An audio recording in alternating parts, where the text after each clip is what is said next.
Hello friends, good morning. வாங்க இன்றைக்கி என்ன லஞ்ச் மெனுன்னு பார்த்துடலாம். ப்ரான் 65 பண்ணியிருக்கேன் அவங்களுக்கு வச்சு சாப்பிட்றதுக்கு.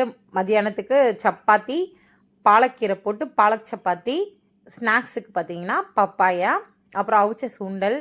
சுண்டல் வந்து அவிச்சிட்டு மறுபடியும் இன்னொரு குழம்பு வைக்க முடியாது இல்லையா, அதனால் அந்த சன்னாவை வச்சே சன்னா மசாலா பண்ணியிருக்கேன். சன்னா மசாலாக்கும் அந்த பாலக் சப்பாத்திக்கும் ரொம்ப நல்லாயிருக்கும்னு நினைக்கிறேன்.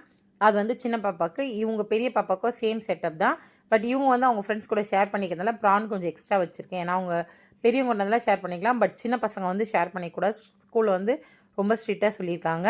ஃப்ரூட்ஸ் வந்து வைக்கிறீங்க ரெகுலராக இருக்குது அப்படின்னா, இது வந்து நம்ம மரத்துலேயே தான் காய்க்குது பப்பாயா. ஸோ அதனால் வைக்கிறேன். கொய்யாக்காய், பப்பாயா இதெல்லாம் வந்து எங்கள் வீட்டிலேருந்தே கிடைக்கிறதுனால நாங்கள் வச்சிடுறோம்.